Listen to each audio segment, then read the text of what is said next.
Voilà, aujourd'hui nous sommes en compagnie de David Ledvon, le directeur des Vieux Métiers en Meuse. On le sait toujours quand on vient ici, c'est que la nouvelle édition arrive. Je vous laisse nous donner les dates et puis après il y a des tas de choses à dire. Hein. Bonjour à tous, donc effectivement 2025, 9 dates au lieu de 8 déjà, première chose. Hein. Pour commencer on débutera le 4 mai, le 11, le 18, le 25, le 29 mai et on terminera donc la saison printanière avec le 1er juin. Et on aura donc une édition estivale qui aura lieu donc le 13, le 20 et le 27 juillet. Voilà, alors beaucoup de nouvelles on va dire, on va rentrer un peu dans les coulisses parce qu'il y a plein de bonnes choses qui vous sont arrivées on va dire. Hein. Oui, on a eu de beaux programmes pendant tout l'hiver, on a monté pas mal de dossiers qui nous ont permis donc de pouvoir avoir la chance d'être intégrés dans un programme Interreg déjà pour commencer. Donc ce sont des fonds européens qui vont nous permettre de pouvoir financer des travaux, des projets qu'on avait sous le coude depuis quelques années, qu'on aurait mis certainement plus de 10 ans à mettre en place. Et bien donc là, grâce au programme Interreg, en partenariat avec le Fono Saint-Michel donc de Belgique, donc notre site partenaire, on va faire donc de beaux projets. Donc le premier projet, ça va être l'aménagement du parking. Donc là, on va faire on va restructurer un peu l'espace en herbe pour permettre aux visiteurs de venir même s'il y a plu quelques jours avant, parce qu'à chaque fois c'est un peu compliqué. Donc on fait venir des bus, enfin c'est compliqué. Donc on va faire aussi un beau bâtiment, donc des moteurs et des tracteurs anciens, avec donc un atelier d'entretien de réparation de toutes ces vieilles machines, de toutes ces vieilles mécaniques. Il y aura aussi un café coiffeur, donc un bâtiment qui aura l'ampleur de la ferme du village, que certains connaissent déjà, où la soupe au lard est vraiment appréciée. À midi. À faire concurrence avec la soupe au lard du moulin à 17h. D'accord.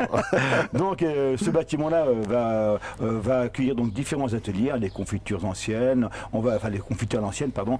On va trouver donc le babier coiffeur, on va y trouver un espace brasserie. Voilà, donc tout ça, ce bâtiment-là sera normalement finalisé courant 2027. Pour l'année 2025, on finira par le projet des hébergements immersifs, où là en fait on va permettre aux visiteurs de vivre tout un week-end en famille à la Charles et à la Caroline Ingalls, donc habillés de la tête aux pieds. Ça va parler aux gens, ça. Oui. Ça va vraiment être faire à manger à l'âtre, aller s'occuper de ses lapins, de ses poules, aller chercher les œufs au poulailler pour préparer ses crêpes et autres délices du matin ou de l'après-midi, fabriquer son propre pain en allant chercher la farine au moulin à eau qui la fabrique. Donc vraiment une expérience immersive totale où le visiteur sera rendu acteur de l'animation. Voilà, ça sera achat de billets fin d'année, si on veut préciser, pour l'année suivante. Voilà, un petit peu avant Noël, suivez bien les réseaux.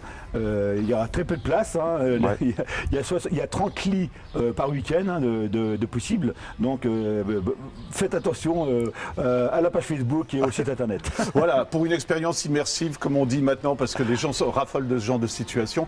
Mais il y a aussi Stéphane Bern, on va dire, qui s'est intéressé à vous.